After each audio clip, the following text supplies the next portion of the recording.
আপনি যদি সাইয়েদনা ওমর ফারুকের জীবনের দিকে তাকান, এমন কঠোর, এমন বীর সেনানী ছিলেন। সাইয়েদনা ওমর ফারুক যদি রাস্তার এই মাথা দিয়ে হাঁটা শুরু করতেন, শয়তান ওমর ফারুককে দেখলে ওই রাস্তা রেখে দিয়ে অন্য রাস্তা দিয়ে হাঁটতো। সুবহানাল্লাহ।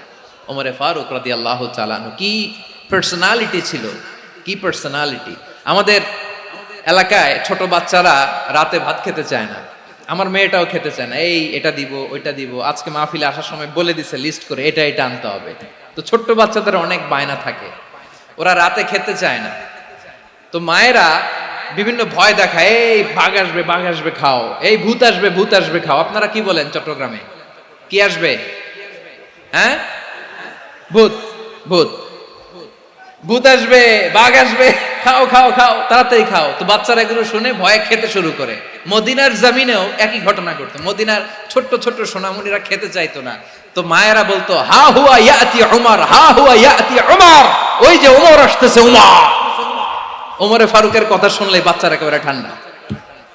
সুবহানাল্লাহ পড়বেন না? প্রভু তুমি বলেছ রাসূল দেবে না, বলনি দেবে না ওমর, বলনি দেবে না হামজা তারিক, খালিদ বিজয় সমর।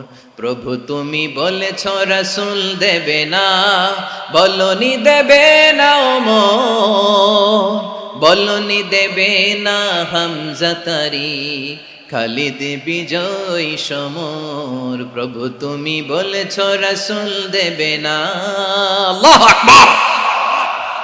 ওমর ফারুক রাদিয়াল্লাহু তাআলা আনহু, ওনার কথা শুনলে গায়ের মধ্যে গুজবাম হয়, গায়ের পশমগুলো দাঁড়িয়ে যায়। সুবহানাল্লাহ বলেন। কি পার্সোনালিটি ছিল, কি ব্যক্তিত্ব ছিল। মুনাফিকরা ওমর ফারুককে জমের মতো ভয় পেতেন।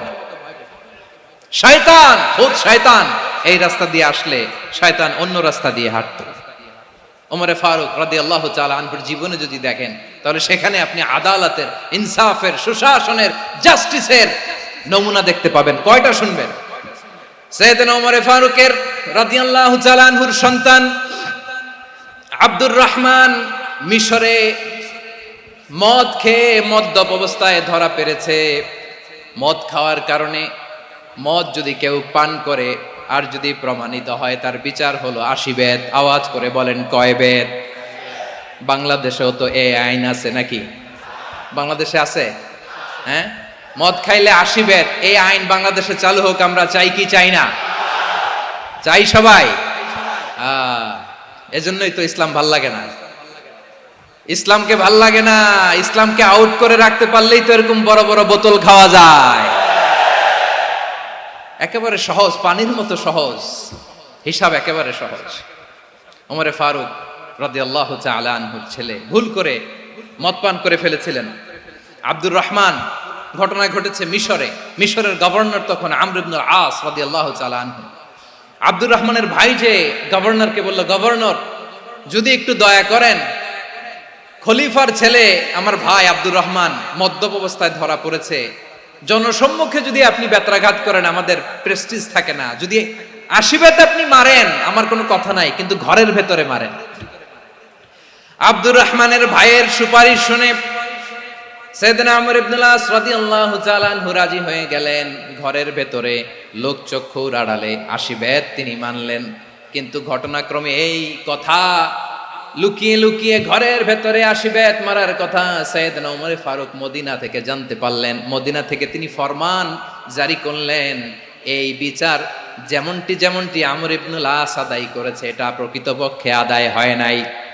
আসো সবাই মদিনায় আসো, আমর ইবনুল আস মদিনায় আসো, আব্দুর রহমানও আসো, সবাই আসো, জনসম্মুখে এই বিচার কার্যকর করতে হবে।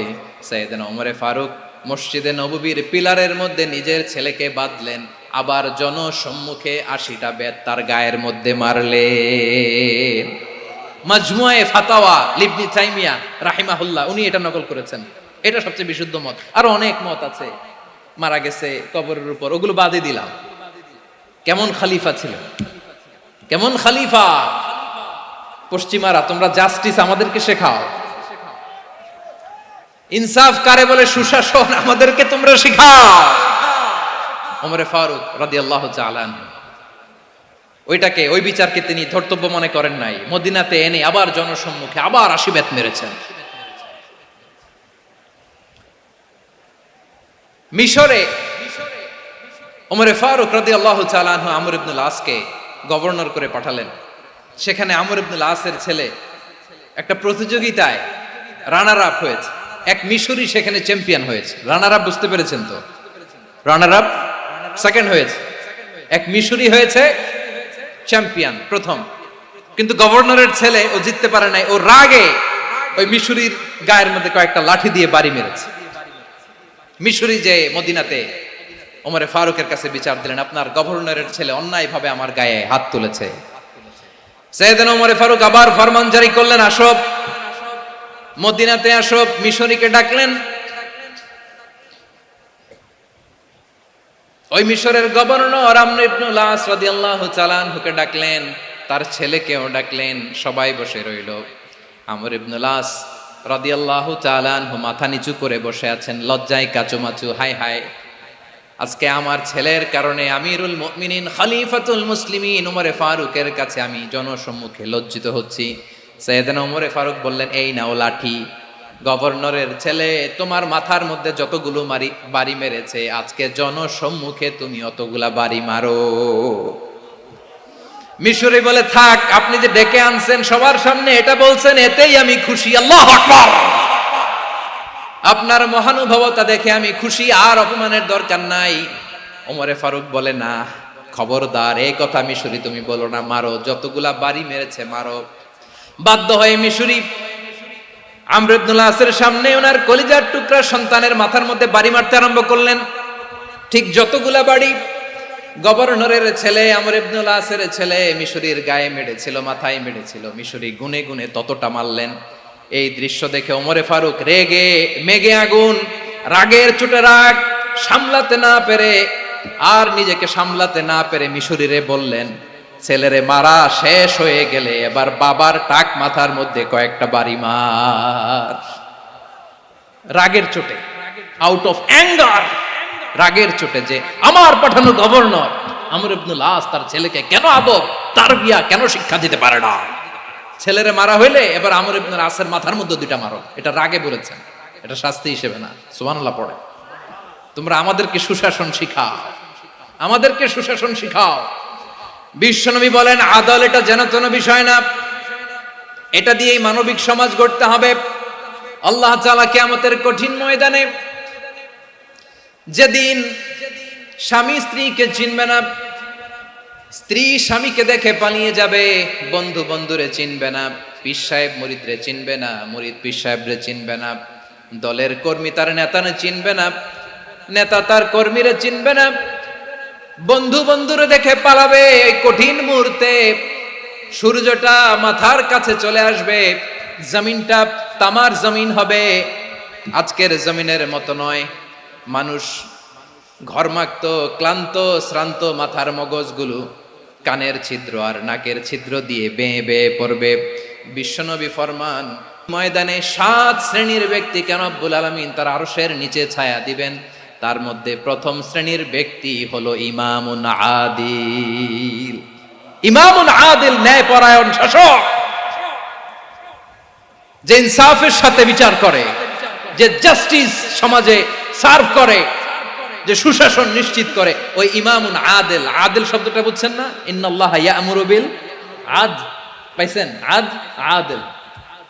7 শ্রেণীর ব্যক্তিকে আল্লাহ তাআলা সুশীতল আরশের নিচে ছায়া দিবেন, যেদিন তার দেয়া ছায়া ছাড়া কোনো ছায়া থাকবে না। এর প্রথম হচ্ছে ইমামুন আদিল, ন্যায়পরায়ণ শাসক। চিল্লায় বলেন সুবহানাল্লাহ।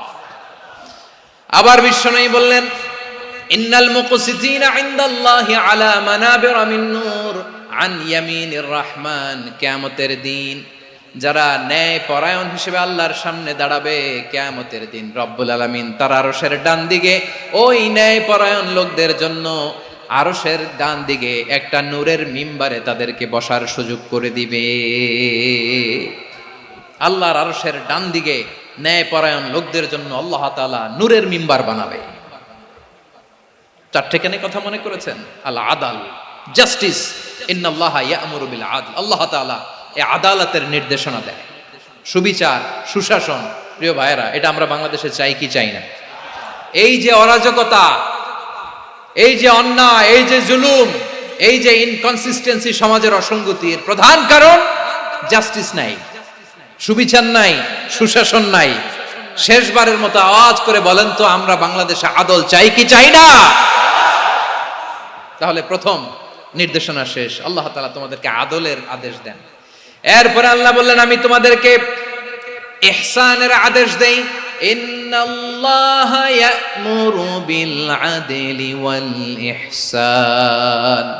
আমি তোমাদেরকে যেমনি আদলের নির্দেশনা দেই, তেমনি ভাবে তোমাদেরকে ইহসানের নির্দেশনা দেই। ইহসান, আওয়াজ করে সবাই বলেন তো ইহসান।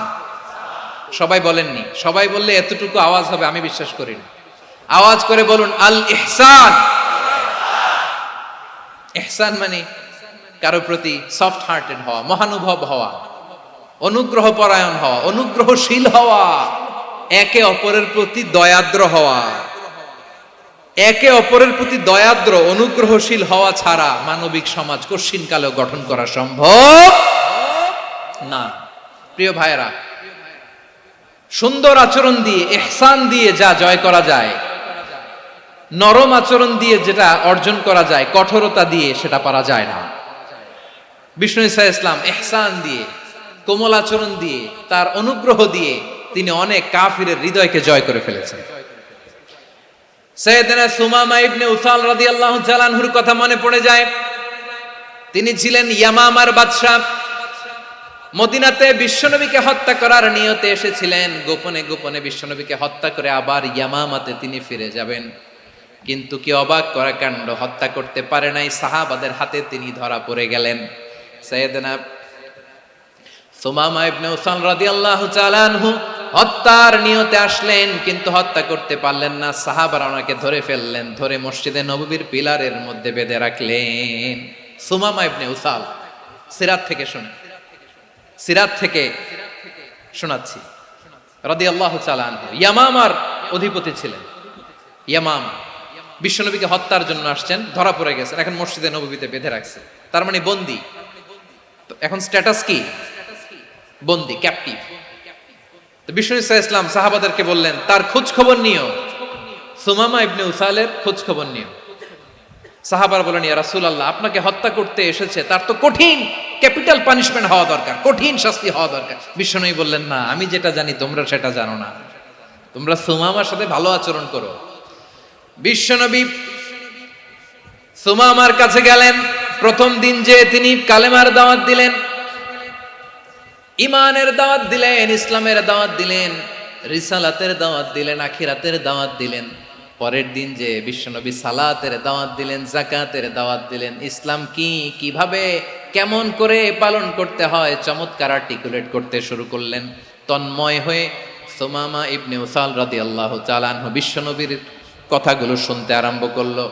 একদিন নয়, দুই দিন নয়, টানা 3 দিন বিশ্বনবী সুমামার কাছে ইসলামকে প্রেজেন্ট করেছেন, উপস্থাপন করেছেন। আওয়াজ করে বলেন, কয় দিন?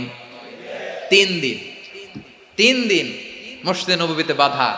আর সাহাবীদেরকে বললেন, তার খোঁজ খবর নিও, তোমরা যে রুটি বানাও এর মধ্যে সবচেয়ে ভালো আটার রুটিটা তারে দিও, সবচেয়ে রিফাইন্ড খেজুর, যেটা পিওর খেজুর, এটা তারে দিও। আর বিশ্বনবী নিজের উট থেকে দুধ দহন করে ওনার বাড়ির এক কর্মচারীকে বলেছেন, দুধ দহন করে সুমামার জন্য নিয়ে যেও। সুবহানাল্লাহ পড়বেন না? সবাই তো অবাক, ইয়ামামা থেকে আসছে নবীকে হত্যা করতে, বিশ্বনবী দেখে তারে জামাই আদর করে, তাকে মজার মজার খাবার দিও, দুধ দিও, আদর আপ্যায়ন করো। একদিন নয়, 2 দিন নয়, টানা 3 দিন বিশ্বনবী এভাবে সুমামার কাছে যেয়ে ইসলামকে প্রেজেন্ট করতে আরম্ভ করলেন, ইসলামকে উপস্থাপন করতে শুরু করলেন। আর তাকে চমৎকার এন্টারটেইনমেন্ট, আপ্যায়ন দিতে আরম্ভ করলেন। টানা 3 দিন যখন ইসলামের দ্য বিউটিজ অফ ইসলাম, ইসলামের সুমহান বাণী, সৌন্দর্য তার কাছে উপস্থাপন শেষ, তাকে আপ্যায়ন শেষ, বিশ্বনবী বললেন সাহাবাদেরকে, যাও এবার সুমামার হাতের পায়ের রশি দুটো খুলে দাও। সাহাবারা বললেন, ইয়া রাসূলুল্লাহ, কি বলেন আপনি? ও তো হত্যাকারী, সুযোগ পায় নাই, আপনারে মারতে পারে নাই, ছেড়ে দিলে আবার ও আপনার উপর তলোয়ার নিয়ে ঝাঁপিয়ে পড়বে। নবী, এই সিদ্ধান্ত আপনি নিতে যাবেন না। বিশ্বনবী বললেন, যেটা বলেছি সেটা করো, সুমামার রশিগুলো ছেড়ে দাও, সুমামার হাতে পায়ের রশিগুলো যে তোমরা খুলে দাও। সাহাবারা তর্ক জুড়ে দিলেন, লা ইয়া রাসূলুল্লাহ, এমনটা করবেন না, তো ভয়ঙ্কর ভয়ঙ্কর খুনি, কি জানি কি হয়ে যায়। বিশ্বনবী বললেন, না, তার হাতে পায়ের রশিগুলো খুলে দাও। সাহাবারা বিশ্বনবীর কথা মতো তার হাতে পায়ের রশিগুলো খুলে দিল। সুমামা মুহূর্তের মধ্যে মসজিদে নববী থেকে বের হয়, ইয়ামামায় ফিরে না যে মসজিদে নববীর পাশে একটা খেজুর বাগান ছিল, সেখানে চলে গেলেন। সেখানে একটা ছোট্ট কুয়া ছিল, কুয়ার পানি দিয়ে তিনি গোসল করলেন। সুবহানাল্লাহ পড়েন। কুয়ার পানি দিয়ে গোসল করে মসজিদে নববীর সামনে এসে বিশ্বনবী এবং সাহাবাদের সামনে দাঁড়িয়ে সাব্বাবা উঁচু করে বললেন, আশহাদু আল্লা ইলাহা ইল্লাল্লাহ ওয়া আশহাদু আন্না মুহাম্মাদান আবদুহু ওয়া রাসূলুহু। আল্লাহু আকবার। আমি সাক্ষ্য দিচ্ছি আল্লাহ ছাড়া কোনো ইলাহ নাই, আর মুহাম্মদ আল্লাহ তাআলার প্রেরিত বান্দা এবং রাসূল। প্রিয় ভাইয়েরা, ইহসান দিয়ে যা জয় করা যায়, কঠোরতা দিয়ে সেটা কঠিনকালেও জয় করা যায় না। আওয়াজ করে বলেন ঠিক কি না? এবার সুমামা দাঁড়িয়ে বলে, ওগো নবী, আমি তো কালিমা পড়ে মুসলমান হয়ে গেলাম, এবার শোনেন, এই মুহূর্তের আগে আপনার চেহারার চাইতে নিকৃষ্ট কোনো চেহারা আমার কাছে ছিল না, কিন্তু শাহাদা পাঠ করার পরে আপনার চেহারার চাইতে উত্তম শ্রেষ্ঠ কোনো চেহারা আমার কাছে আর নাই। ও নবী, আজকের দিনের আগে ইসলাম ধর্মের চেয়ে নিকৃষ্ট অপছন্দনীয় কোনো ধর্ম আমার কাছে ছিল না, কিন্তু এই মুহূর্ত থেকে ইসলামের চেয়ে সেরা শ্রেষ্ঠ পছন্দনীয় কোনো ধর্ম আমার কাছে নাই। নবী গো, আজকের দিনের আগে মদিনার চাইতে অপছন্দনীয় নিকৃষ্ট কোনো শহর আমার কাছে ছিল না, কিন্তু এই মুহূর্তের পর থেকে মদিনার চাইতে কোনো শ্রেষ্ঠ শহর আমার জানা নাই।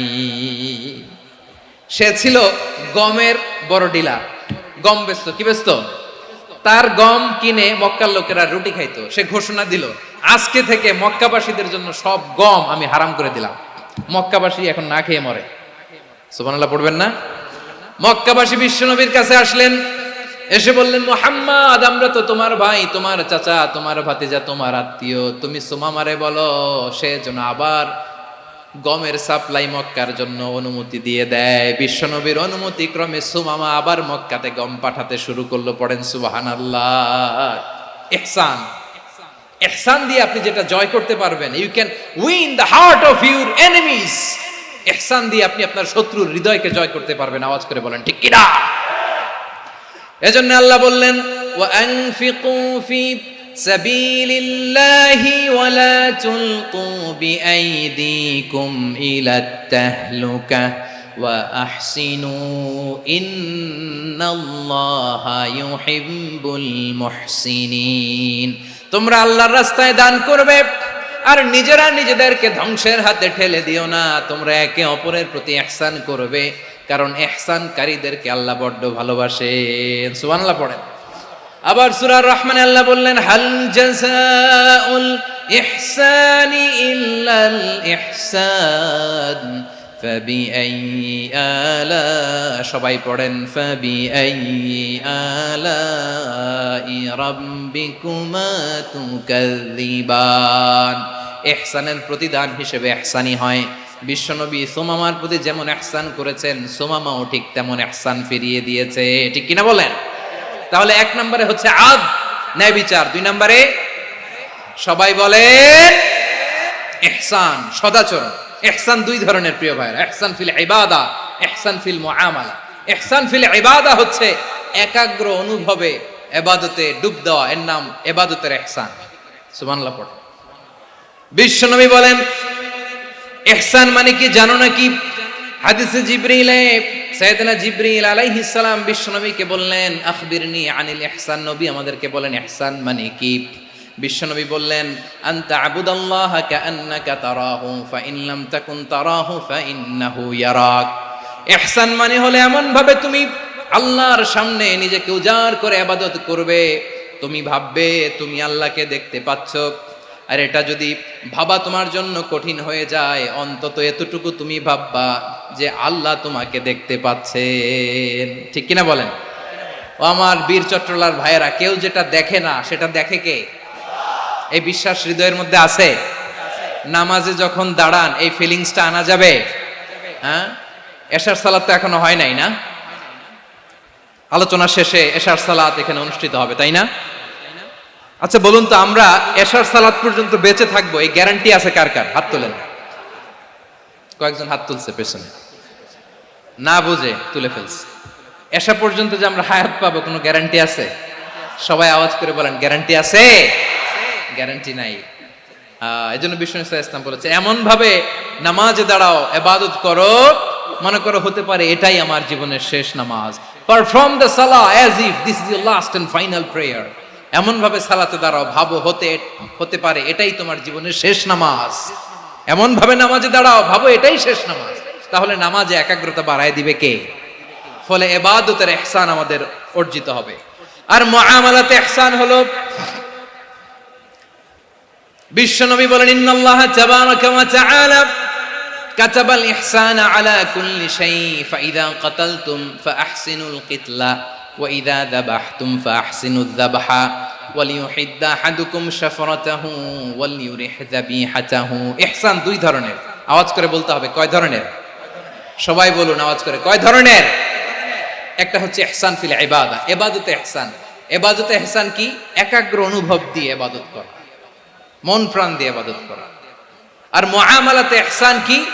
সব কাজে, দৈনন্দিন কাজে, কর্মে, সামাজিক অ্যাক্টিভিটিতে কোমলতা প্রদর্শন করা, অনুগ্রহের সাথে সবকিছু করা। আল্লাহ তাআলা ইন্নাল্লাহা তাবারাকা ওয়া তাআলা কাতাবাল ইহসানা আলা কুল্লি শাই, তিনি সব কিছুর ব্যাপারে ইহসানকে আবশ্যক করেছেন। সবকিছু, মুমিনের সব কাজে ইহসানের পরশ থাকবে। ওয়া ইযা কাতালতুম ফাহসিনুল কিতলা, বিষ্ণুই বলেন তুমি যখন কাউকে হত্যা করো ইহসানের সাথে করো। সুবহানাল্লাহ পড়বেন না? যখন হত্যা করো তখনও ইহসানের সাথে। আচ্ছা হত্যা করবো আবার ইহসান আসবে করতে করে, তো মেরেই ফেলবো আমি। আল্লাহ, ও ভাই একজন খুন করেছে, খুনি, রাষ্ট্রীয় আইনে তার শাস্তি হয়েছে ডেথ পেনাল্টি, মৃত্যুদণ্ড। এখন মৃত্যুদণ্ড দেখে আপনি যেমনি মন চায় তেমনি মারবেন লোকটারে? ওর নাক কেটে ফেলতে পারবেন? ওর কান কাটতে পারবেন? ওর চোখ উপড়ে ফেলতে পারবেন আপনি? যেমন মন চায় তার অঙ্গহানি করা যাবে না। ইহসানের সাথে তাকে হত্যা করে। সুবহানাল্লাহ, this is Islam, this is the true essence of Islam. ওয়া ইযা যাবাহতুম ফাহসিনুয যাবহা, যখন জবাই করবে তখনও ইহসানের সাথে জবাই করো। করব জবাই, ওইখানেও নাকি ইহসান। আচ্ছা কুরবানির দিন আমরা পশুগুলোরে কি করি বলেন সবাই আওয়াজ করে?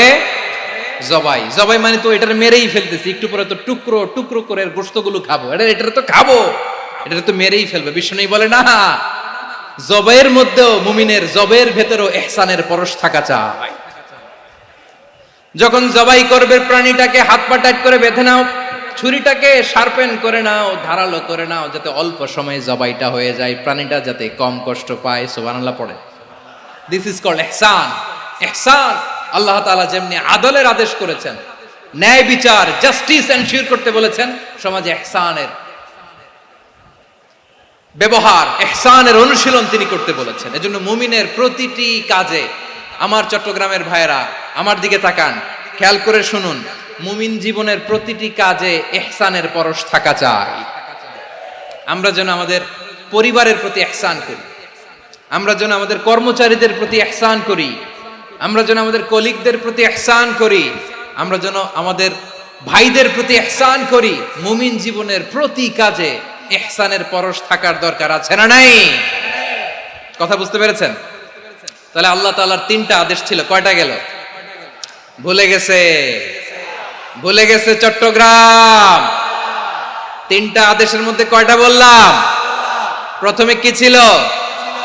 আদল। 2 নম্বরে, 3 নম্বরে রব্বুল আলামিন বললেন ওয়া ইতা ইদিল কুরবা, নিকট আত্মীয়দেরকে দান করো। নিকট আত্মীয়দেরকে দাও, যারা তোমাদের ব্লাড কানেকশনের আত্মীয় তাদেরকে তোমরা দাও। এখানে জেনারেলি বললেন দাও, কি দিব সেটা তিনি এখানে বলেন নাই, সেটা তিনি সূরাতুল ইসরার মধ্যে বলেছেন। আল্লাহ বলেন ওয়া আতিযাল কুরবা হাক্কাহ, নিকট আত্মীয়দেরকে তাদের অধিকার, তাদের প্রাপ্য তোমরা বুঝিয়ে দাও। দেখেন একটা শান্তির সমাজ, একটা সমৃদ্ধ সমাজ, একটা মানবিক সমাজ গঠনের জন্য আল্লাহ তাআলা বেশি না মাত্র 3টা অর্ডার, 3টা ভার্ডিক্ট তিনি জারি করেছেন। 1 নাম্বার সুশাসন, ন্যায় বিচার। 2 নাম্বার ইহসান। 3 নাম্বার নিকটাত্মীয়, যারা কাছের, তোমার ভেরি ক্লোজ রিলেশনশিপে আছে, তাদেরকে দাও। দাও, দিলে বাড়িয়ে দেয় কে? অনেকে দিতে চায় না, কৃপণতা করে। দিলে বাড়ায় দেয় কে? ও মিয়া, মদিনার মধ্যে সবচাইতে গরিব সাহাবী ছিল বেলাল রাদিয়াল্লাহু তাআলা আনহু। ওনার এন্টায়ার অ্যাসেট, সম্পদের পরিমাণ কতদূর জানেন? একটা লুঙ্গি। বেলাল রাদিয়াল্লাহু তাআলা আনহু, ওনার টোটাল ওয়েলথের এস্টিমেশন হচ্ছে মাত্র একটা লুঙ্গি। একটা লুঙ্গি, টোটাল ওয়েলথ এস্টিমেশন, টোটাল সম্পদের পরিমাণ বেলাল রাদিয়াল্লাহু তাআলা আনহুর কি ছিল? কথা বোঝে নাই বোধহয়। কি ছিল? ওই বেলাল রাদিয়াল্লাহু তাআলা আনহুকে বিষ্ণু ইসলাম বলেছেন, আনফিক ইয়া বেলাল, ও বেলাল তুমিও দাও।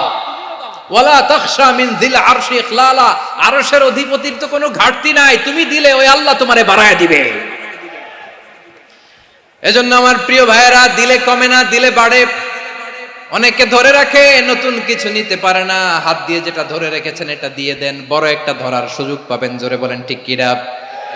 ধরেন 5 কেজি ওজনের একটা ধরে রাখছেন, এখন 10, এটা না ছাড়লে 10 কেজি ধরতে পারবেন আপনি? আচ্ছা, 10 কেজির জিনিস একটা আছে হাতে, ওইটা যদি ছেড়ে দেন তাইলেই না 15 কেজি ধরতে পারবেন। কথা বলেন ঠিক কিনা? তাহলে দিলে বাড়িয়ে দেয় কে? রব্বুল আলামিন বললেন 3 নাম্বার আদেশ হলো তোমাদের প্রতি, সমাজটারে কেমন করে মানবিক সমাজ, সুন্দর সমাজ গড়বা। 3 নাম্বার আদেশ হলো ওয়া আতিদাল কুরবা হাক্কা, নিকটাত্মীয়দেরকে তাদের প্রাপ্য বুঝিয়ে দাও। এই নিকটাত্মীয়দেরকে তাদের অধিকার বুঝিয়ে দেওয়া, প্রাপ্য বুঝিয়ে দেওয়াতে আমাদের গাফলতি আছে না নাই? চট্টগ্রামে নাই? মাশাআল্লাহ আছে, আছে। অনেকে দেখবেন অনেক আল্লাহওয়ালা, তাহাজ্জুদ গুজার, সেজদা দিতে দিতে কপালে কালো দাগ ফেলে দিছে, সে তার বোনের হকটা আদায় করে নাই। আছে না নাই? হ্যাঁ, এখানেও আছে। সর্বনাশ।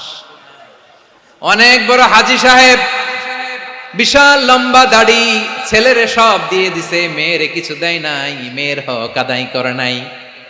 আছে না নাই? এই হাজী সাহেবেরা, এই আল্লাহওয়ালারা কিয়ামতের ময়দানে আটকে যাবে। আপনি অন্যের অধিকার নষ্ট করেছেন, তাদের রাইটস কে ভায়োলেট করেছেন। এজন্য আল্লাহ তাআলা বলেন, কারো অধিকার যদি কেউ নষ্ট করে, ওই সমাজটা মানবিক সমাজ কঠিনকালেও হতে পারে না। এজন্য 3 নম্বর আল্লাহ বললেন ওয়া ইতা ইদিল কুরবা, নিকটাত্মীয়দেরকে দাও। কি দিবা? তাদের অধিকার দিয়ে দাও। বোনের অধিকার বুঝিয়ে দাও, মেয়ের অধিকার বুঝিয়ে দাও, ফুফুর অধিকার বুঝিয়ে দাও। দেখবেন অনেক মায়েরা ছেলের পাতে মুরগির রান দেয়, মেয়ের পাতে দেয় মুরগির ঠ্যাং। এরকম আছে না নাই? ছেলেরা কি দেয়? মুরগির। মেয়ের পাতে কি দেয়? তো মেয়ের কি মুরগির রান খেতে মনে চায় না? মনে চায় না? এমনটা করা যাবে না। নিকটাত্মীয়দেরকে অধিকার দিয়ে দাও, নিকটাত্মীয়ের সাথে সুসম্পর্ক রাখো। আদেশটা কার?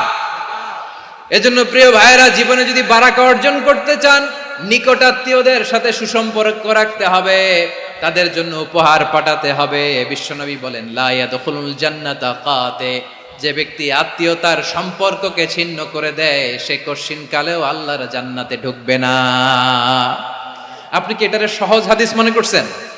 এটা সহজ কথা?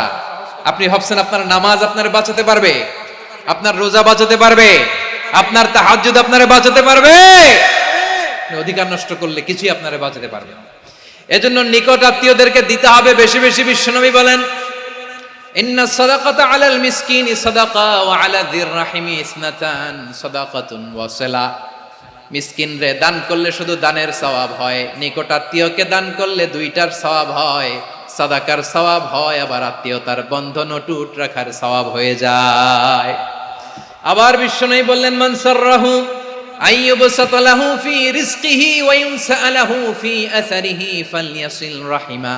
যে ব্যক্তি তার রিজিকের প্রশস্ততা চায় আর হায়াতে বরকত চায়, সে যেন তার আত্মীয়ের সাথে সুসম্পর্ক রাখে।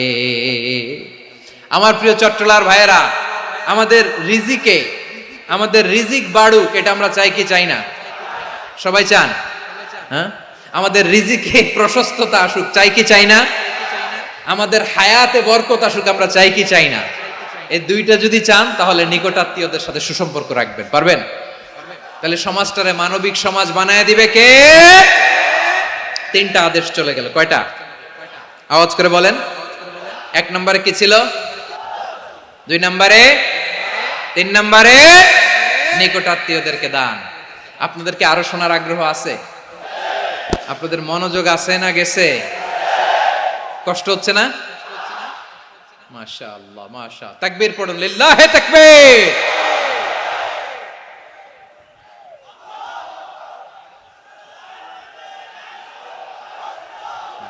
মাশাআল্লাহ।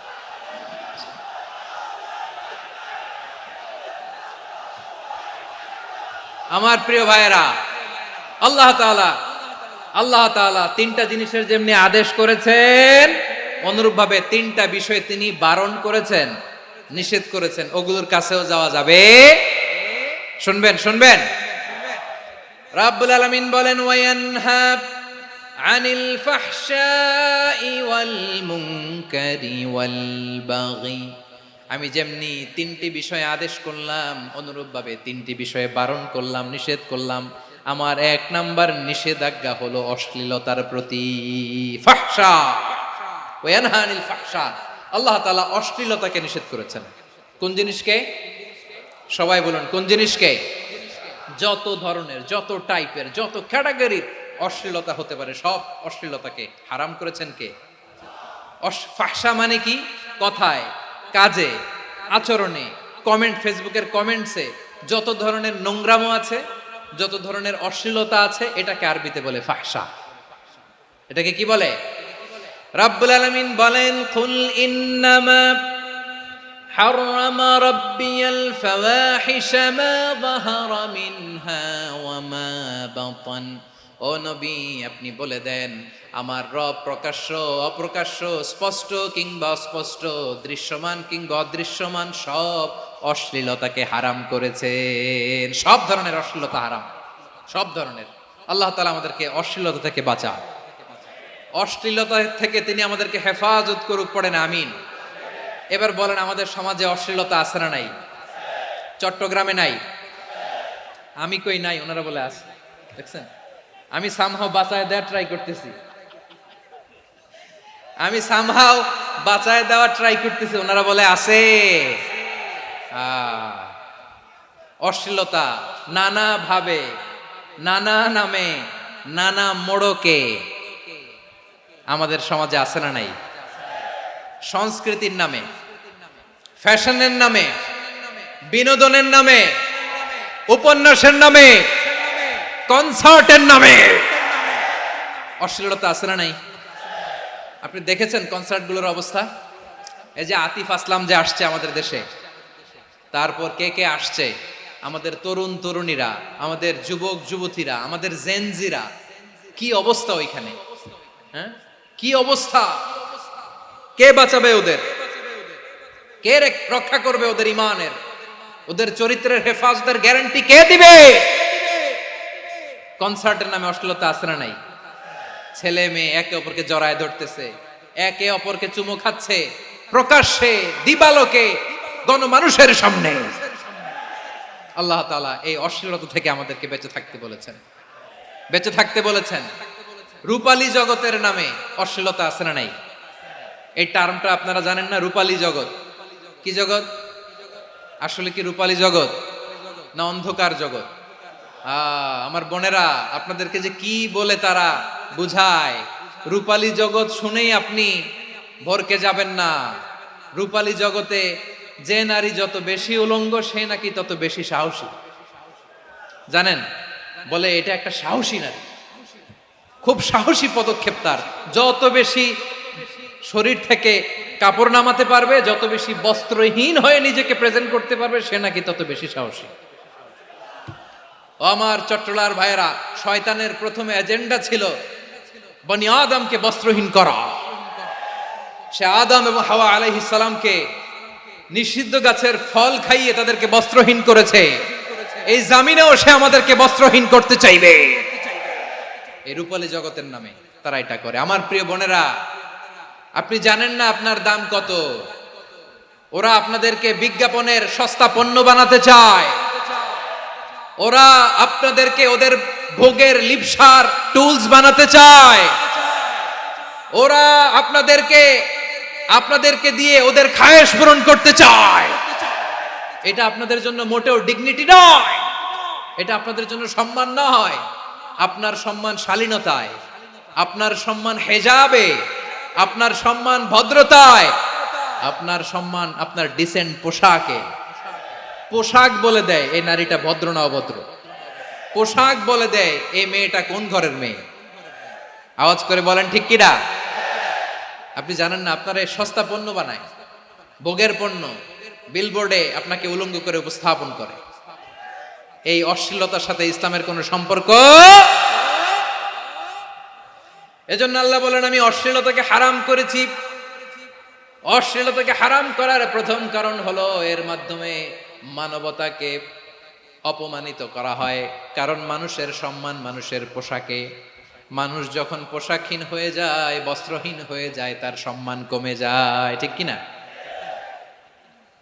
অশ্লীলতাকে হারাম করার প্রথম কারণ হচ্ছে মানুষ মানুষকে অপমান করে। একটা নারী, সে তো সম্মানিত, নারী যে কত সম্মানিত নারীরা এটা বুঝেই নাই। বিশ্বনবী বলেন আর দুনিয়া কুল্লুহা মাতা ওয়া খায়রু মাতা'আদ দুনিয়া আল মারআতুস সালিহা। আমার বোনেরা, 5টা প্যান্ডেলে আপনারা এলইডিতে আমার আলোচনা শুনছেন, আমি জানি। আপনাদের এই গর্ভ যে কত দামি আপনি জানেন না। আপনার পেট থেকেই আসবে আগামী দিনের সালাহুদ্দিন আল আইয়ুবী। আপনার পেট থেকেই আসবে অনাগত দিনের ইমাম মাহদী আল মুনতাযর। আপনার পেট থেকেই আসবে অনাগত দিনের ফয়সাল, ওয়াসিম, মুগ্ধ, আবু সাইদের মতো বীর যোদ্ধা।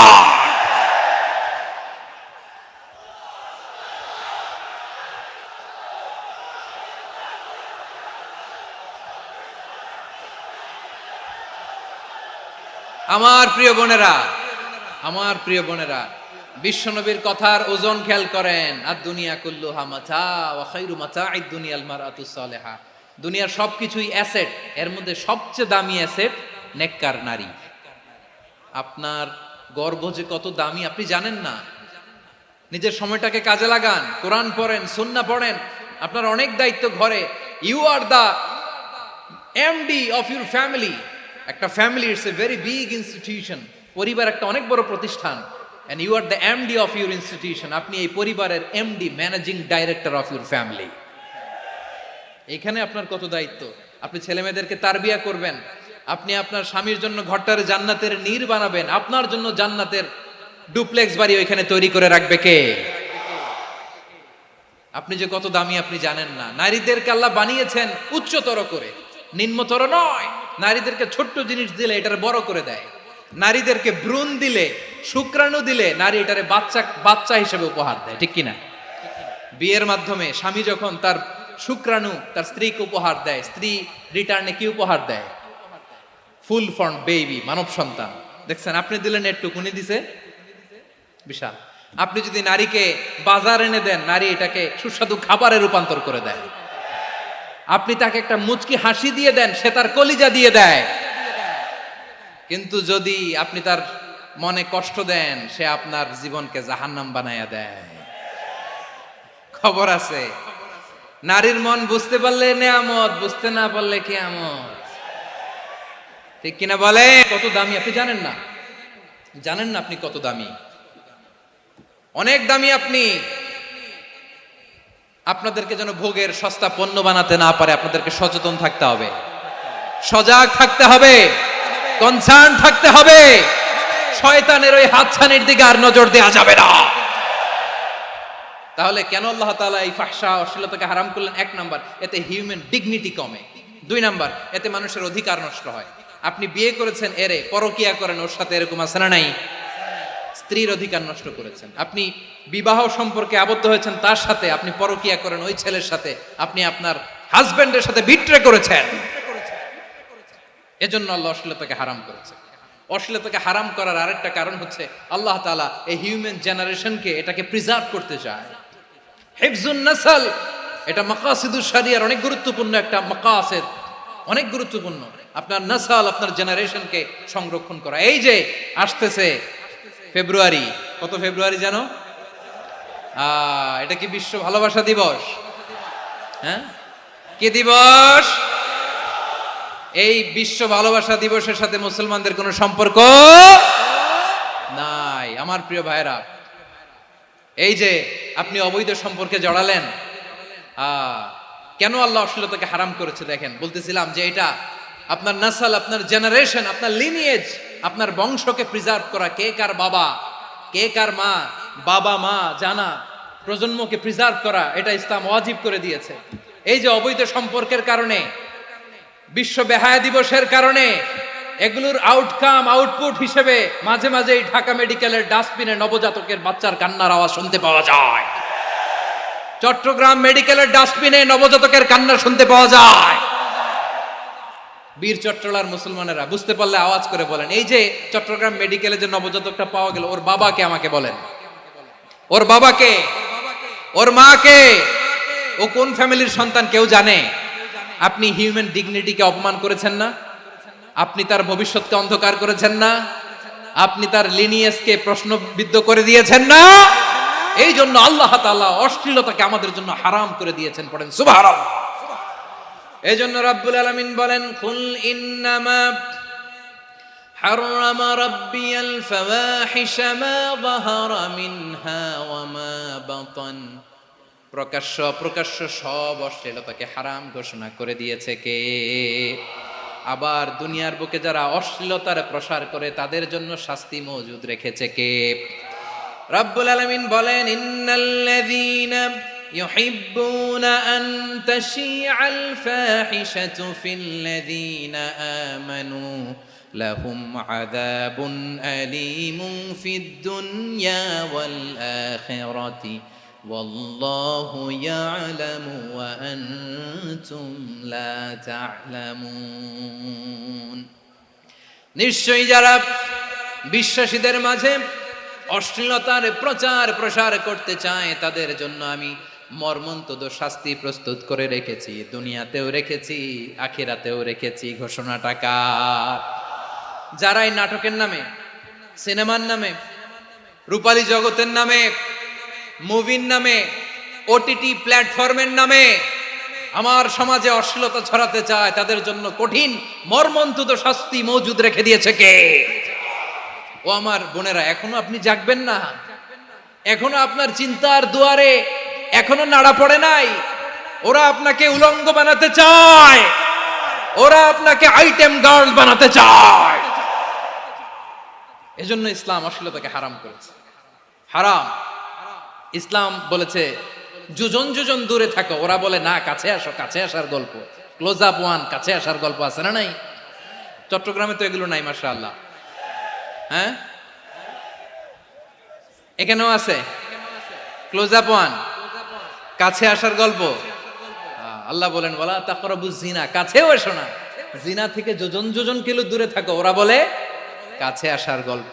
আমার বীর চট্টলার ভাইয়েরা, কাছে আসতে হলে আমরা কোরআনের কাছে আসব, কাছে আসতে হলে নবীর কাছে আসব, কাছে আসার গল্প হবে আমার রবের কাছে আসার গল্প। চিল্লায় বলো ঠিক কিনা?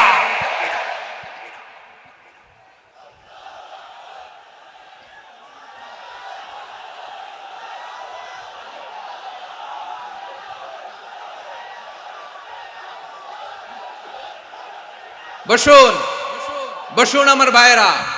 তাহলে অশ্লীলতার সাথে আমাদের কোনো সম্পর্ক? সবাই বলতে পারেননি, আওয়াজ করে বলুন, অশ্লীলতার সাথে আমাদের কোনো সম্পর্ক? আমরা এই সমস্ত ক্লোজ আপ ওয়ান, কাছে আসার গল্পের প্রোগ্রামে যাব? আমরা কোন ধরনের অশ্লীল কন্টেন্ট সোশ্যাল মিডিয়ায়, টিভিতে দেখব? কি যুগ যে আমরা কাটাচ্ছি আপনি কল্পনা করতে পারবেন না। পর্ন ইন্ডাস্ট্রি, নারী পুরুষের বস্ত্রহীন যুগল দৃশ্য, এটাকে দিয়ে ওরা কোটি ডলারের ইন্ডাস্ট্রি বানিয়েছে। পুরো মানব ইতিহাসে এরকম জঘন্য সময় মানব ইতিহাস পার করে নাই। পর্ন এটা ইন্ডাস্ট্রি হয়ে গেছে। আমাদের এই যুবকগুলো, জেনজিগুলো, ওদের চরিত্র বাঁচাবে কি করে? কেমন করে হেফাজত করবে ওদের এই মূল্যবান চরিত্র? আমার প্রিয় ভাইয়েরা, এই অশ্লীলতার দ্য লেটেস্ট ভার্সন হচ্ছে LGBTQ। শরীফ থেকে শরীফা, শুনছেন আপনারা? দেখতে পুরুষ, আসলেই পুরুষ, সুস্থ একজন পুরুষ, 4 সন্তানের বাবা, বলে আমি মনে মনে নারী। দেখতে নারী, সুস্থ নারী, আসলেই সে দিব্যি একজন নারী, বলে আমি মনে মনে পুরুষ। সবচেয়ে ভয়ঙ্কর অশ্লীলতার সবচাইতে লেটেস্ট ভার্সন হচ্ছে এই ট্রান্সজেন্ডারিজম। সুস্থ পুরুষ তার বায়োলজিক্যাল গ্রোথকে হরমোন দিয়ে স্টপ করে দিয়ে সে সার্জারি করে নারী হতে চায়, সুস্থ নারী পুরুষ হতে চায়। পুরুষ পুরুষের প্রতি সেক্সুয়ালি আকর্ষণ বোধ করে, এটা লূত আলাইহিস সালামের কওমের মধ্যে ছিল। এটাকেও আল্লাহ কোরআনে ফাহিশা বলেছেন। ওয়ালুতান ইয ক্বালা লিকাওমিহি আতাতুনাল ফাহিশাতা মা সাবাকাকুম বিহা মিন আহাদিম মিনাল আলামিন। লূত আলাইহিস সালাম বললেন, তোমরা কি এমন এক অশ্লীল কার্যক্রমে ডুব দিলে নাকি যেটা গোটা বিশ্বের কেউ কখনো করে নাই, তোমরাই প্রথম করেছো। পড়েন নাউযুবিল্লাহ। এই পশ্চিমের এই রোগ আমার দেশে যেন আসতে না পারে, আমাদের সজাগ থাকতে হবে। প্রিয় ভাইরা চিল্লায় বলেন ঠিক কিনা? পশ্চিমের অবস্থা ভয়ঙ্কর। পাশ্চাত্যে আমি যুক্তরাষ্ট্রে ছিলাম অনেকদিন, কয়েক মাস, বিভিন্ন স্টেটে ঘুরেছি। গার্ডিয়ানরা উদ্বিগ্ন, ছেলে মেয়েদেরকে, ছোট্ট ছেলে মেয়ে, ওদেরকে জিজ্ঞেস করে তুমি how do you feel right now inside yourself, তুমি ভিতরে ভিতরে কেমন ফিল করো, তোমার কি ছেলে ছেলে লাগে না মেয়ে মেয়ে লাগে? আচ্ছা বলেন, এই ছোট্ট বাচ্চাটাও কি এগুলো জেন্ডার অ্যাসাইনমেন্ট বলতে এগুলো কিছু বুঝে? এইভাবে মিসগাইড করা হচ্ছে। কৌতূহল বশত ছোট্ট ছেলে যদি বলে আমার তো মেয়ে মেয়ে লাগে, তখন বলে যে না তুমি মেয়ে, ছেলে না। মা বাবা বাধা দিলে ওকে আলাদা গভর্নমেন্ট হাউসে নিয়ে যায়। ভয়ঙ্করতম অবস্থা। আমরা একটা সময় শুনতাম যে হুজুর আমার ছেলেটা খুব ভালো, হাফেজে কোরআন, আল্লাহওয়ালা। হুজুর আমার ছেলে দাড়ি রাখছে, আল্লাহওয়ালা। হুজুর আমার ছেলে 5 ওয়াক্ত সালাত জামাতের সাথে পড়ে, তার মানে আল্লাহওয়ালা। পশ্চিমে যে আমি কি শুনছি জানেন? ওরা বলে হুজুর আমার ছেলেটা ইউনিভার্সিটির একটা মেয়ের সাথে প্রেম করে, ও খুব আল্লাহওয়ালা, হুজুর দোয়া করবেন। এর কারণ ওদের কাছে আল্লাহওয়ালার ক্রাইটেরিয়া হচ্ছে হুজুর আমার ছেলেটা আরেক ছেলের পছন্দ করে নাই, আমার মেয়েটা আরেক মেয়েকে ভালোবাসে নাই, এজন্য আমার ছেলেটা আল্লাহওয়ালা, হুজুর ওর জন্য একটু দোয়া করে দিয়েন। কি চ্যালেঞ্জ ওরা ফেস করতেছে। ওনার ছেলে যে আরেক ছেলেরে বিয়ে করবে না, এটাতেই উনি খুশি যে আলহামদুলিল্লাহ আমার ছেলেটা একটা মেয়েরে ভালোবাসে, আমার মেয়েটা একটা ছেলেরে ভালোবাসে, মানে এটা খুব আল্লাহওয়ালা। নাউজুবিল্লাহ পড়তে পারলেন না? এজন্য অশ্লীলতার সাথে আমাদের কোনো সম্পর্ক। রব্বুল আলামিন বলেন ওয়ায়ানহা আনিল ফাহশাই ওয়াল মুনকারি ওয়াল বাগি, 3টা জিনিসকে আমি নিষিদ্ধ করলাম। 1 নাম্বার হলো ফাহশা, অশ্লীলতা। 2 নম্বরে হলো মুনকার, সমস্ত মন্দ কাজ। আপনাদের মনোযোগ আছে না? শেষ করে দিব? আর 2-1 মিনিট শুনবেন? আচ্ছা বলি তাহলে, আর 2-1 মিনিট। তাহলে নিষেধাজ্ঞা জারি করেছেন 3টা জিনিসের উপর। 1 নাম্বার কি? ফাহশা, অশ্লীলতা। 2 নাম্বার মুনকার। মুনকার মানে হচ্ছে যত মন্দ কাজ, খারাপ কাজ, বাজে কাজ, এটার বলে মুনকার। এটার কি বলে? আপনারা পড়ছেন না তা'মুরুনা বিল মা'রুফি ওয়া তানহাউনা আনিল মুনকার। ভালো কাজের আদেশ, সৎ কাজের আদেশ, অসৎ কাজের নিষেধ। মুনকার, মুনকার হচ্ছে মানুষের স্বাভাবিক বিবেকবোধ যেটাকে খারাপ বলে, ওইটাই মুনকার। পৃথিবীর সব আসমানি গ্রন্থ যেটাকে খারাপ বলেছে, মানুষের স্বাভাবিক বিবেকবোধ যেটাকে খারাপ বলেছে, এগুলো সব মুনকার। যেমন ইফটিজিং, এটা কি ভালো না খারাপ? মজুদদারি, খাদ্যে ভেজাল দেওয়া, ওজনে কম দেওয়া, মাছে ফরমালিন মিশানো, চাঁদাবাজি, টেন্ডারবাজি, দখলবাজি, এগুলো আমাদের স্বাভাবিক বিবেকেই বলে এগুলো খারাপ, এগুলো হচ্ছে মুনকার। আল্লাহ তাআলা এই মুনকার থেকে আমাদেরকে বেঁচে থাকতে বলেন, আর শয়তান এই মুনকারের প্রতি আমাদেরকে উদ্বুদ্ধ করে। আল্লাহ তাআলা বললেন ইয়া আইয়ুহাল্লাযীনা আমানু লা তাত্তাবিউ খুতুওয়াতিশ শাইতান ومن يتبع خطوات الشيطان فإنه يأمر بالفحشاء والمنكر।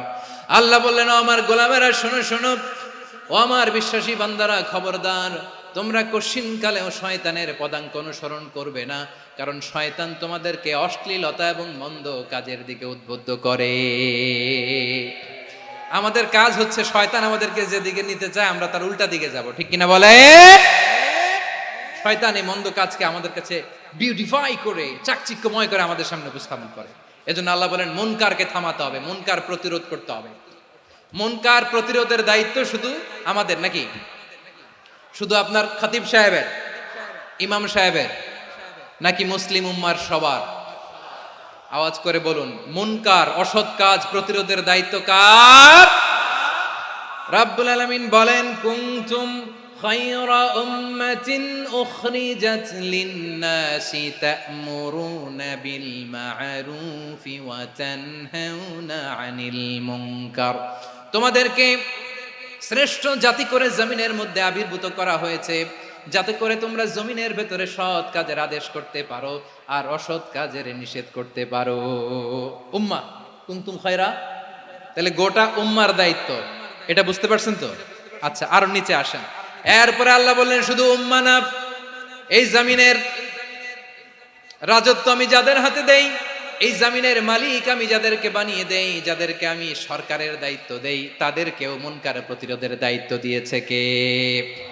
আল্লাহ বলেন যারা ক্ষমতার মসনদে বসেছে তাদেরকে 4 দফা কর্মসূচি আমি আল্লাহ দিলাম। আওয়াজ করে বলেন কয় দফা? আল্লাহ বলেন আল্লাযীনা ইম্মাক্কান্নাহুম ফিল আরদি আকামুস সালাতা ওয়া আতাউয যাকাতা ওয়া আমারু বিল মা'রুফি ওয়া নাহাউ আনিল মুনকার ওয়ালিল্লাহি আকিবাতুল উমুর। যারা এই জমিনের উত্তরাধিকার হয়েছে তারা 4 দফা কর্মসূচি নিয়ে সামনে আগাবা। সালাত কায়েম করবা, যাকাত আদায় করবা, সৎ কাজের আদেশ দিবা, অসৎ কাজ থেকে মুনকার প্রতিরোধ করবা। আদেশটা কার? আমার প্রিয় চট্টলার ভাইরা, পুরো উম্মার দায়িত্ব মুনকার প্রতিরোধ করা, সরকার প্রধানের দায়িত্ব মুনকার প্রতিরোধ করা। এরপর আল্লাহ বলেন প্রতিটা ফ্যামিলির যিনি প্রধান সিইও বাবা, প্রত্যেক বাবারও দায়িত্ব এই মুনকার প্রতিরোধ করা। আওয়াজ করে বলেন ঠিক কিনা?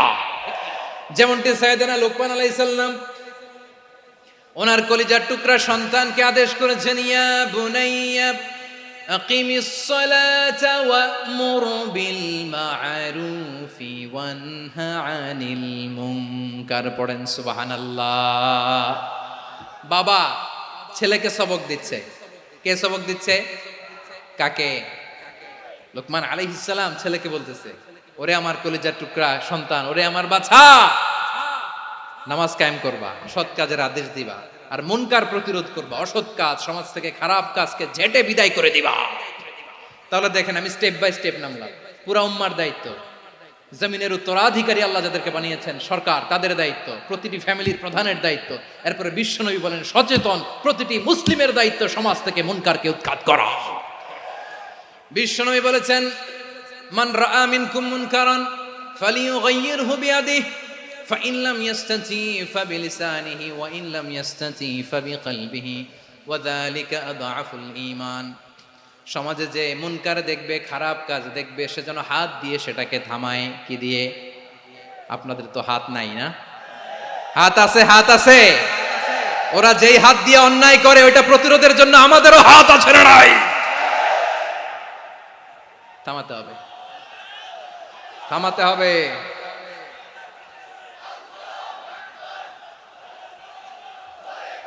বসুন আমার প্রিয় ভাইয়েরা, ওরা ওদের যেই হাত দিয়ে টেন্ডারবাজি করে, চাঁদাবাজি করে, ইফটিজিং করে, দখলবাজি করে, যেই হাত দিয়ে, ওই মুনকার থামায় দেওয়ার জন্য আল্লাহর দেয়া আমাদেরও 2টি হাত আছে না নাই? আমাদেরও হাত আছে। থামাইতে হবে, থামাইতে হবে, হিম্মত করতে হবে। আমার প্রিয় ভাইয়েরা, না থামালে আমরাই ডুববো শেষমেশ। আমাদের বাঁচার জন্য হইলেও থামাইতে হবে। রব্বুল আলামিন বলেন ওয়াত্তাকু ফিতনাতাল লা তুসিবান্নাল্লাযীনা যালামু মিনকুম খাসসা। ও আমার গোলামেরা, ওই আযাবকে ভয় করো যে আযাব যখন আমি জমিনের বুকে পাঠাই শুধু জালেমদেরকেই মারি না, আলেমদেরকেও মারি। আযাব যখন আসে তখন শুধু জালিমই মরে না, আলেমও মরে। জানেন, মুসা আলাইহিস সালামের পায়ে একবার একটা লাল পোকা কামড় দিয়েছে, লাল পিঁপড়া। লাল পিঁপড়া কামড় দিলে খুব আরাম লাগে না? কি লাগে?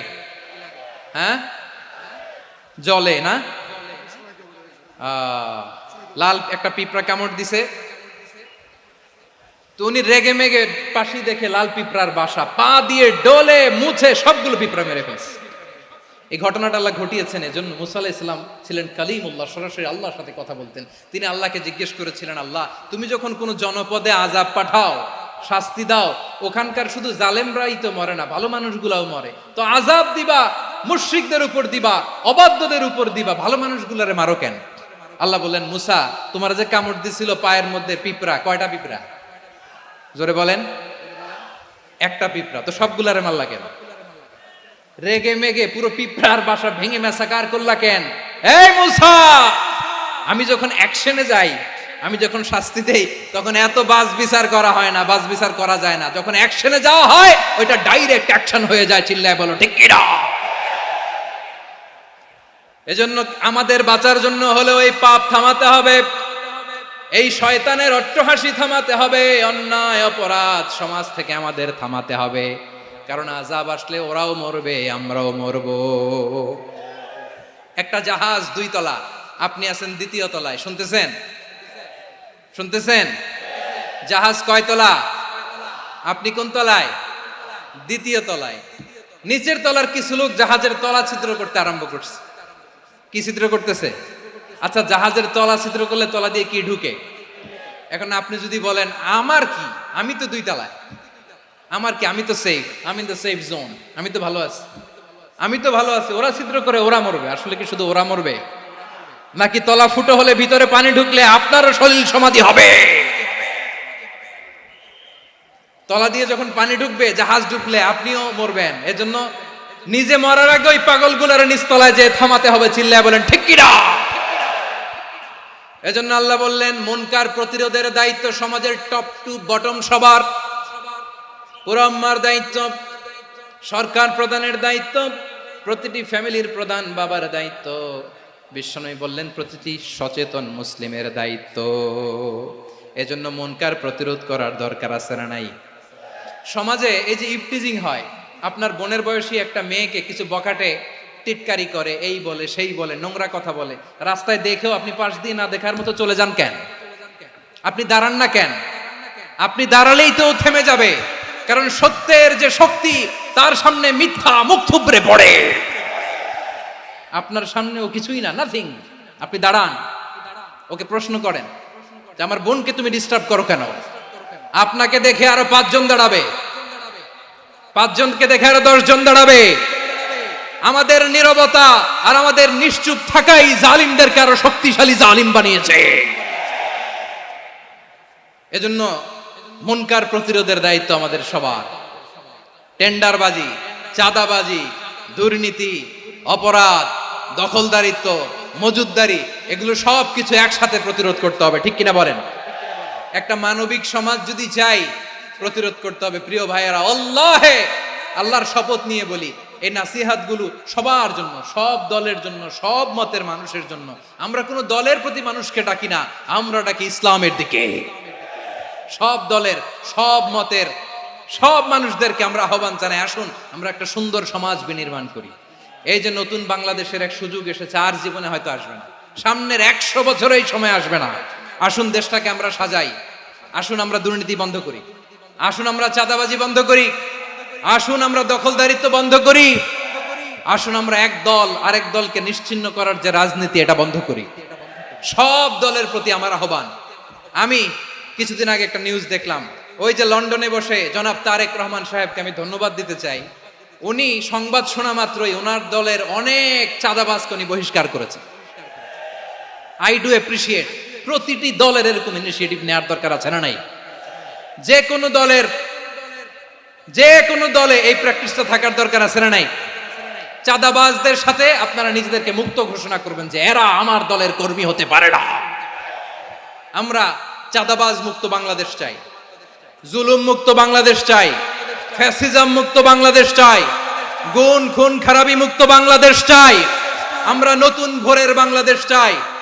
ওই বাংলাদেশ পাওয়ার জন্য মুনকার প্রতিরোধে, অন্যায় প্রতিরোধে যদি বাঘের বাচ্চার মতো, আবু সাইদের মতো দুই হাত উঁচু করে বুককে টান টান করে প্রসারিত করে দাঁড়াতে হয়, রাজি আছো মুসলমান? কারা কারা রাজি? আল্লাহকে হাত দেখিয়ে প্রতিজ্ঞা করো।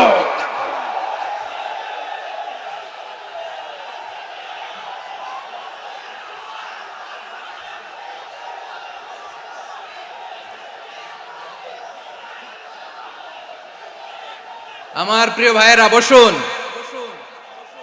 বসুন আমার ভাইয়েরা। রাব্বুল আলামিন বলেন, ওয়ায়ানহা আনিল ফাহশাই ওয়াল মুনকারি ওয়াল বাগি ইয়াইদুকুম লাআল্লাকুম তাযাক্কারুন। বসুন।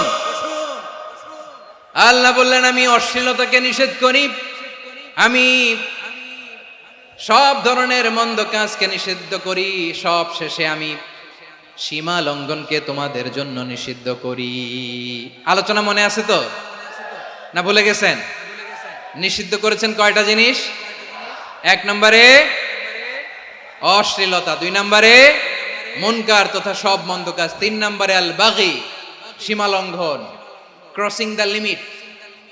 সীমা লঙ্ঘন করা ভালো না। We all should know our limits. চিল্লায় বলেন ঠিক কিনা? একই আয়াতে আল্লাহ বললেন, কুল ইন্নামা হাররামা রাব্বিয়াল ফাওয়াহিশা মা যাহারা মিনহা ওয়া মা বাতানা ওয়াল ইসমা ওয়াল বাগিয়া বিগাইরিল হক। অন্যায় ভাবে যে অবাধ্য হয়, যে সীমা লঙ্ঘন করে, তাদেরকেও আমি এটা হারাম করে দিলাম। সীমা লঙ্ঘন করা হারাম, সীমা লঙ্ঘন করা হারাম। আল্লাহ বারবার বারবার আমাদেরকে ওয়ার্নিং দেয়। যখন আমরা থামি না তখন আল্লাহ ধরে, আর যখন ধরে তখন ছাড়ে না। ধরে ধরে ধরে না, ধরলে আল্লাহ। ফেরাউনকে কিন্তু হুট করে ধরে নাই, আপনারা জানেন 9 বার ওয়ার্নিং দিয়েছে। ফেরাউনকে আল্লাহ তাআলা ওয়ার্নিং দিয়েছিল কয়বার? বীর চট্টলার বীর সেনানীরা আওয়াজ করে বলেন, ফেরাউনকে ধরার আগে ওয়ার্নিং দেয়া হয়েছিল কয়টা? রাব্বুল আলামিন বলেন, ওয়ালাকাদ আতাইনা মূসা 9 আয়াতিন বাইয়িনাত। 9টা মুআজিজা দেখিয়েছি। 1 2 3 বারবার এইভাবে রিমাইন্ডার, ওইভাবে রিমাইন্ডার, এইভাবে নসিহাত, ওইভাবে দাওয়া। ফাকুলা লাহু কাওলান লাইয়িনা, নরম করে বলো, সফট করে বলো, যত ওয়ে হতে পারে দাওয়া মেথডোলজির। মূসা আলাইহিস সালামের সব অ্যাপ্লাই শেষ। 10ম বারে যে আল্লাহ ধরছে, 10ম বারে যে ধরেছে। এজন্য আল্লাহ বলেন, আমি সীমা লঙ্ঘনকে পছন্দ করি না। কোরআনের অন্য আয়াতে বাগীকে বলা হয়েছে আল ইতিদা। সীমা লঙ্ঘন যারা করে তাদেরকে আল্লাহ বলেছেন মুতাদিন। ওয়াকাতিলু ফি সাবিলিল্লাহিল্লাযীনা ইউকাতিলুনাকুম ওয়া লা তা'তাদু ইন্নাল্লাহা লা ইউহিব্বুল মুতাদিন। আমি সীমা লঙ্ঘনকারীদেরকে কোশ্চিনকালেও পছন্দ করি না। আমরা যেন সীমা লঙ্ঘন না করি। রাজি আছেন তো? যে কোনো ক্ষেত্রে ইবাদতে যেন সীমা লঙ্ঘন না করি। অনেকে আমরা ইবাদতে সীমা লঙ্ঘন করে ফেলি। বিশ্বনবী সাল্লাল্লাহু আলাইহি ওয়াসাল্লাম যেটা শিখিয়েছেন, এর বাইরে যে অতিরিক্ত বুজুর্গ হতে চায়, এরকম আছে না নাই? করা যাবে না, কোনো ক্ষেত্রেই সীমা লঙ্ঘন করা যাবে, এমনকি যুদ্ধ ক্ষেত্রেও না। বিশ্বনবী সাল্লাল্লাহু আলাইহি ওয়াসাল্লাম বলেন, খবরদার যুদ্ধ ক্ষেত্রেও সীমা লঙ্ঘন করো না।